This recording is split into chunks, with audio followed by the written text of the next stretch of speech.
Eu vou ler alguns parágrafos de um artigo da Pilar Rahola, analista política espanhola,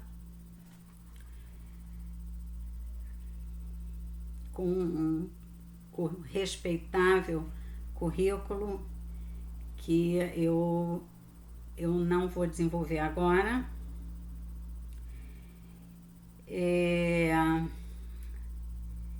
Não vou ler o artigo todo porque ele é muito longo, bastante longo. Quem quiser pode procurar no Google com o nome de A Rebelião dos Canários, de autoria de Pilar Rahola, escrito em 2015. E vejam como está atual. Pilar Rahola não é judia, mas é defensora do direito de Israel existir e se defender. E nesse artigo, ela faz uma abertura relatando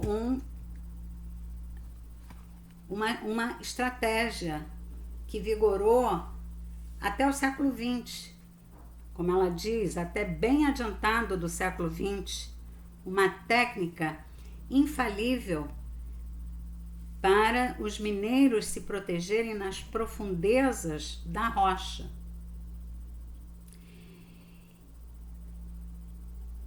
E essa defesa eram os canários.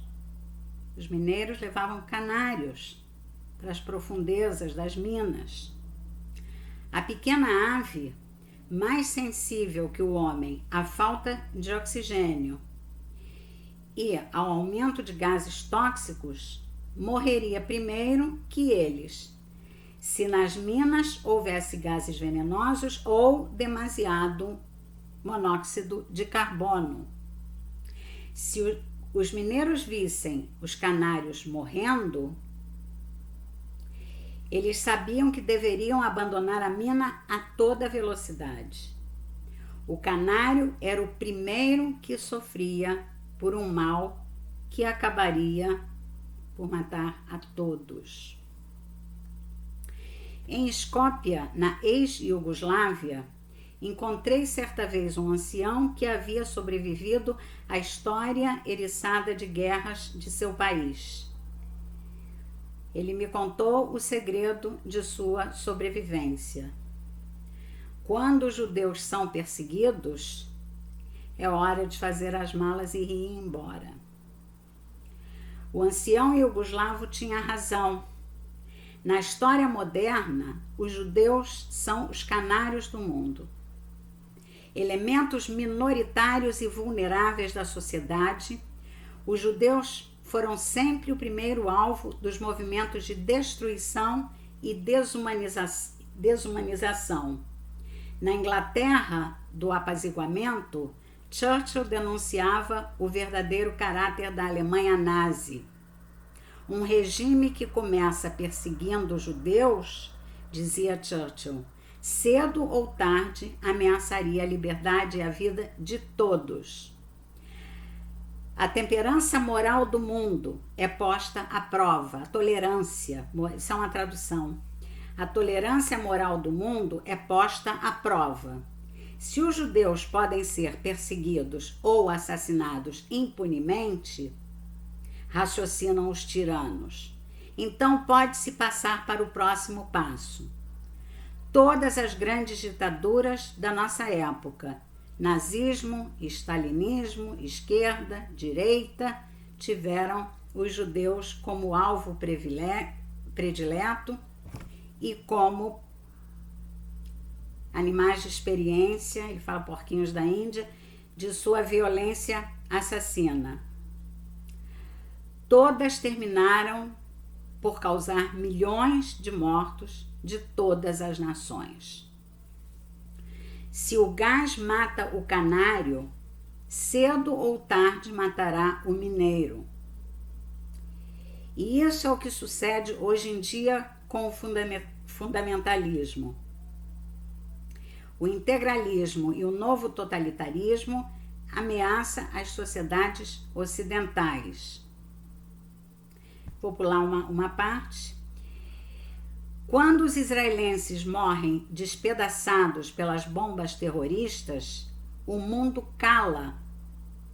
Vozes de condenação se levantam contra Israel e não contra os assassinos. Os algozes e não as vítimas recebem a solidariedade do mundo.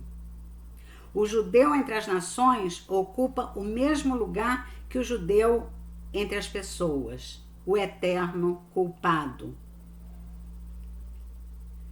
Na realidade, o Estado judeu é a primeira vítima do terrorismo e é um campo de teste para os assassinos. A covardia e a indiferença do mundo em lidar com o terrorismo convenceu os assassinos de que poderiam atacar em todos os países. Assim, o terrorismo, que poderia ter sido entendido como uma ação combinada e enérgica, converteu-se em um mal em escala mundial.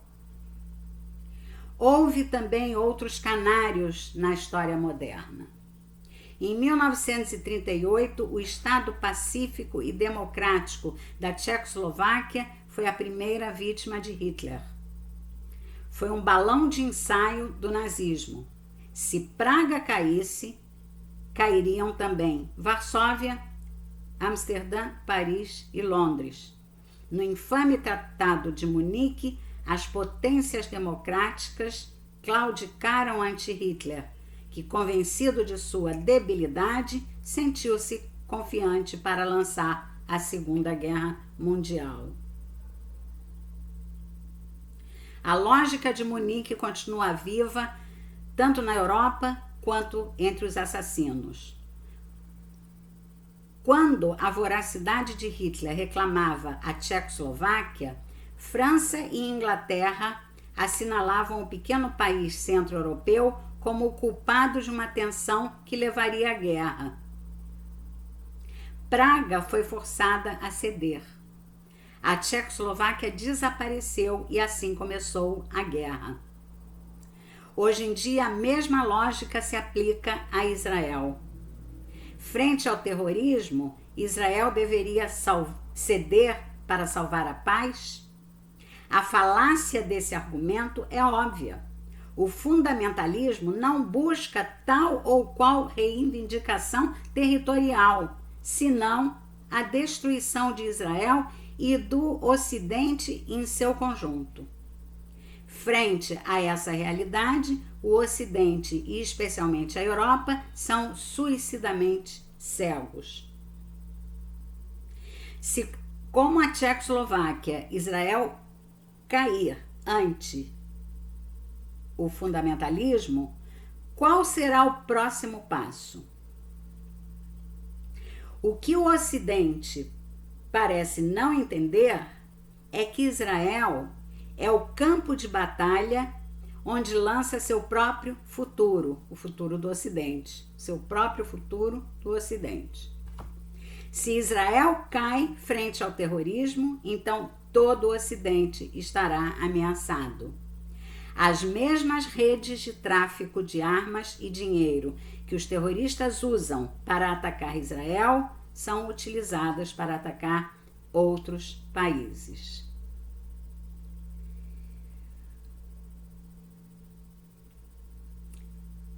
Bom,